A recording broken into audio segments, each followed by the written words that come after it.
We just showed a clip of the show Obliterated, top 10 on the Netflix TV shows that they can offer since its premiere on November 30th. And one of the stars, Shelley Hennig, is here on the program. Again, a funny show. Also, it's just an interesting hybrid, this program. And for those, I guess the hybrid would be what? Hangover meets Mission Impossible or something like that? Right? And then you add the show 24 because the series takes place over the course of 24 hours. Now, the show 24, back in the day, I don't know if were you a fan of 24 back in the day? I haven't seen it, Okay. but I know the setup. Okay, so the setup of that, if you ever see it, the crazy thing with Kiefer Sutherland on the show, always had cell reception, never went to the bathroom. Never ate. Never ate. Never ate. We never saw him sit down and grab a meal or anything like that. So imagine that times 10 for the show Obliterated. There's a lot of things you can point out, but it's an action comedy, and so there's a lot of drinking. I mean, there's a lot of consuming on this program. Yes. Don't eat all the guacamole. Guacamole is dangerous. Guacamole very dangerous on this show. Yep. There's it's laced with mushrooms, and my good friend Eugene Kim, who plays Paul. I've known him since I was 17. The night I met him, I was wearing a Von Dutch hat. Actually, that was the night I met my first celebrity, and it was John Travolta. Oh. Yes. Okay. And I was like, look who's talking fan. I was like, oh my God. Well, it was funny because I'd been introduced to these actors. I was Miss Teen USA at the time, and I was at this event. And this actor, I was like, so you live in LA? Do you meet celebrities? What's the deal? And he's like, duh.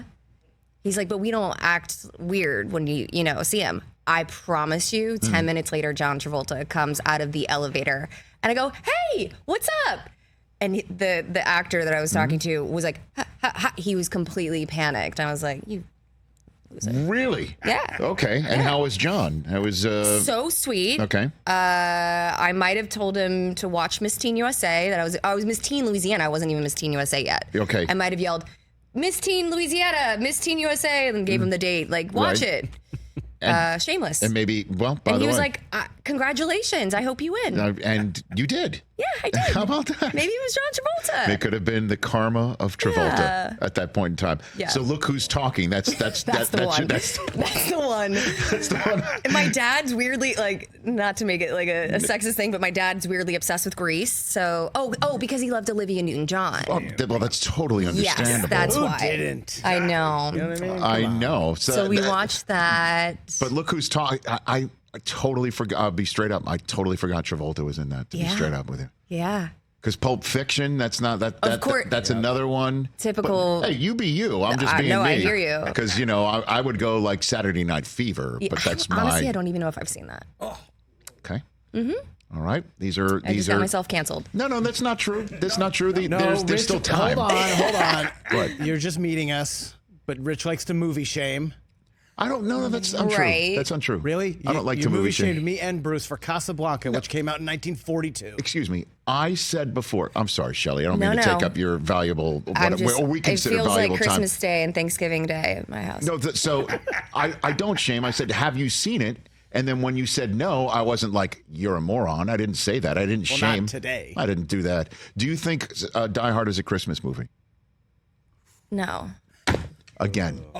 These are terrific moments. I thought we were going to be friends. Right? Die Hard is not a Christmas movie, No, correct? no. It's an action film. It's the first thought is action. That takes place.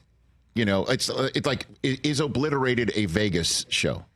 I Would you mean, say? Vegas is definitely a character within the show. It's a very important piece to the story. Yes. Which makes it extra fun. Correct. Yeah, it's a character for sure. It's great. So it's a Vegas show.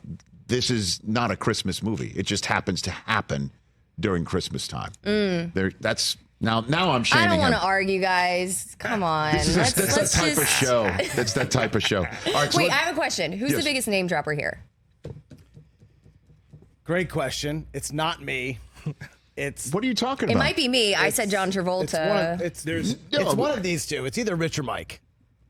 TJ knows the most celebrities. But he doesn't like to drop their names. You like to bring the names I up. dropped the name. By the way, he knows everybody. And he knows Nick Zano, Right. Yes. my amazing co-star in Obliterated. And he told me you're a huge Dallas Cowboys fan. Yeah, we were text DMing last night, and I was like, "Hey, do you have any stories that we can share with Shelley?" And he goes, "Yeah, man, she's a huge Cowboys fan." Now, I just read our notes, and I'm like, "It says she's a Saints fan." I'm like, "Well, wait a second, man." Is he like, setting you up? He's causing mass chaos, like in the show. and me knowing Were Nick, you like, me knowing Nick, because Nick has been, Rich, you know how I feel about the Cowboys, but I told you I got to a certain point where I had to stop. Nick was like, he loved to read my Facebook posts where I would just lose my mind. I'm not like that anymore, but he was a very big proponent of it. So I can see why he probably did that. Which is to set you To up. set me up with her. So I could say, hey, I hear you're a Cowboy fan, and she would have responded and How cursed would, at how me. would you have responded? I would have responded, I'm a huge Saints fan. Right. Yeah. Otherwise, my family would disown me. Okay. And are you? That's where you're from. Yeah, from New Orleans. Okay. So I get this all the time because I'm from New York City. Right. And they say, you don't sound like you're from New York. You don't sound like you're from I Louisiana. will on Saturday when I go home. It Like, comes back. it's a problem. It just comes straight out? Or? It is real thick. It is? And it's not like country. It's pretty Cajun. Yeah. Like, Okay. I feel like my brother, he'd laugh at this, but like I need a translator sometimes. Like I when I'm bringing other people who are not from Louisiana, it's just Right. really hard to understand the accent, but it's really special. Can you slip right back into it or what? What can you do for me? I mean, usually when I say like when I'm drunk, Okay, like I get that. it. Where you going? Where you at? Where you at? Okay. Where your mom and them? Your mom and them. There you go. Yeah. That's good. Those are just a few. It's Nolans, too, right? I And we got just that. drag out our words a lot. A friend More of like mine a was like slang too. Okay. It's. Yeah. I mean, the Saints are in town tomorrow night. I know. I'm not able to make it. What's Well, What do you I'm got? traumatized. The last time I saw a Saints game in Los Angeles, Mm-hmm. it was with the Rams, and it was when Breeze hurt his finger, and was hit it right on Aaron Donald's helmet? Yes, I remember yes. that, and it really messed with the grand scheme of things. and then the no call in 2019. I was at the Superdome. You were I was there for the NFC We Championship were like game. gonna go to the Super Bowl, right?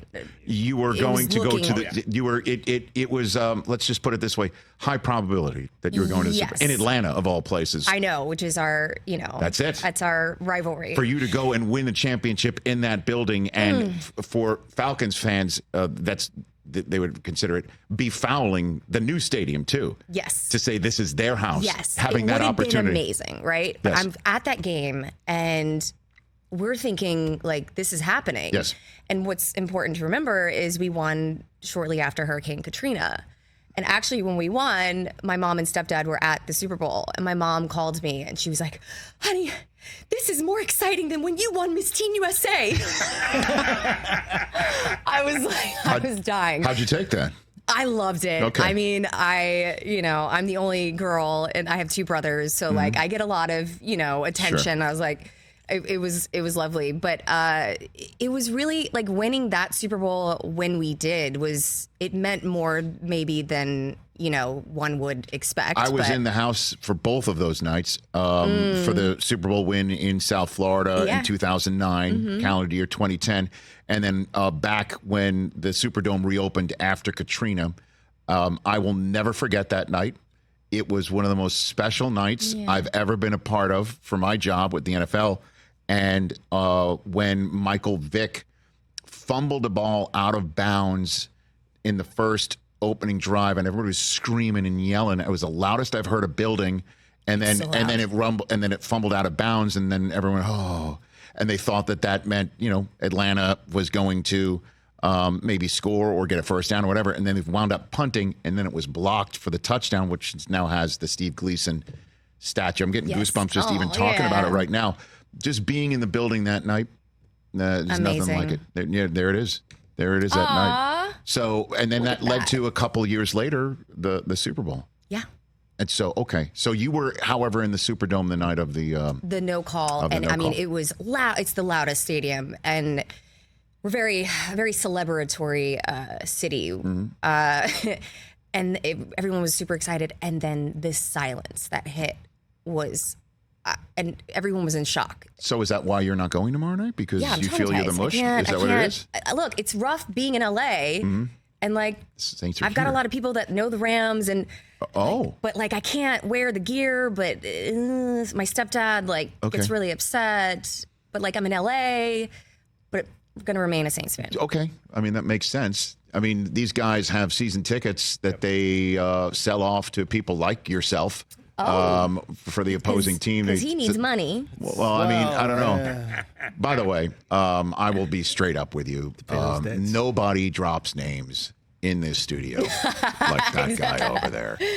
I do. You are What's the your one. best one? What's your best name drop? Oh, Liza Minnelli. Oh, that was the last thing I expected to come out of your mouth.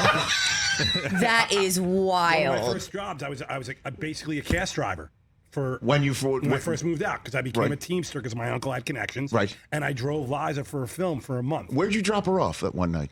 Scott Baio's house.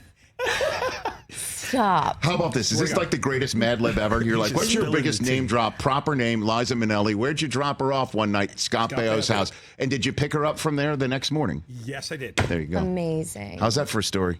Good for them. They were just like doing arts and crafts and watching what was ever before Netflix. No, that's right. Yes, they were chilling. Yep. And they were definitely They were chilling. chilling, and it was. I think it was the arts and crafts of shame. That's what you were referring What to. was it? Netflix? They were still watching VHS tapes at that point. Yeah. Speaking of which, congratulations on the success of Obliterated. Thank you. That's awesome. And it Really looks fun like show. yeah, that's what I'm just saying. Like you're having fun shooting it. I imagine, right? It was a lot in the best way. You know, as actors, we don't always get fully challenged. We're not always needed for everything. And this show needed every single one of us to bring so many different talents. I mean, then they found out I used to dance. So then they added a dance sequence in one episode, and we had to learn, tactical training. I'd never shot a gun before. I know I'm from Louisiana, but had never touched a gun. And so there was that. We took that very seriously, but it's really funny. It's kind of like, it takes it back to the early 2000s, like summer blockbuster comedy hits, where it's not super precious. It's super fun. You literally laugh out loud. Like, I mean, don't watch it with your young kids, but it's really, I feel like something we can benefit from right now. And the show actually has a lot of heart. And there's a real threat in the show. A nuclear bomb is going to blow up Vegas. And we have to locate and deactivate the bomb. I play a CIA intelligence officer. She's in charge of the special forces team. She's calling all the shots. I got to be super bossy, which was really fun. And we find the nuke. My co-star Nick Zano plays Vic Knight. He decides, let's get messed up and celebrate. I'm hesitant. We wind up celebrating in Vegas using the government's money. Then I get a call, and it was a fake nuke. The real nuke is still out there, and we are now Obliterated. extremely obliterated, and we have to go and find the nuke and deactivate while we're obliterated, and everyone's on a different concoction of things. Substances. Yeah. And my character, even though she's like the bossy, straight-laced girl, she gets pretty obliterated in the first episode. And it was funny, I had a meeting with Netflix, and they were like, we've never seen someone play drunk so well in our lives. Oh, And I immediately thought of New Orleans. Like, again, a very celebratory city. Like, of course. alcohol's a part of everything. We're always celebrating something, even funerals. And so when they found that, when they were watching that coverage, they were like, we want to make Shelley's character drunk more in the series. So I actually got to have fun, more fun than I originally thought I was signing up Well, for. it's fantastic. It's incredibly bingeable. How many you watched it? 2.5 days. 2.5 It was days. when my family was out of town, so Yes. I was home alone. There you go. And I had time to burn through it all. and Now it that's a was- Christmas movie. Yes. Yes. There's a camel involved, Rich. There's a camel. So there's a lot of I mean, there's something crazy in every everything scene. happens. Oh, Yeah. fantastic. A gremlin is involved. There's a right? gremlin. Thank you. You guys are Available on Roku because Netflix is on Roku, just like we are right now. Everybody check out Obliterated. And Shelley Hennig here on the Rich Eisen Show. Follow you at Shelley Hennig on both Twitter and Instagram. Do you want to drop one more name before she goes? No, you know somebody on Obliterated, right, Mike? Oh, Tony. My friend Tony. He's Tony. a stuntman. Oh, Russian arms dealer. Yes, Russian arms dealer. okay. Exactly. You know that guy. They killed it. And Nick actually has a phenomenal fight with him that he Yes. literally beats the. Okay. Yes. See, he's legit. Yeah. No, you're all legit. You're all number ones. Have you ever met anybody who knows Tony the Stuntman and Liza Minnelli? No. He's a Like, that's a unicorn right there, you man. are so versatile. You are a unicorn, Mike, but we already knew that. Shelley, thanks for coming on. Thanks for having me. You bet. That's Shelley Hennig right here on The Rich Eisen Show. Catch The Rich Eisen Show every single day on the Roku channel, 12 to 3 Eastern, for free.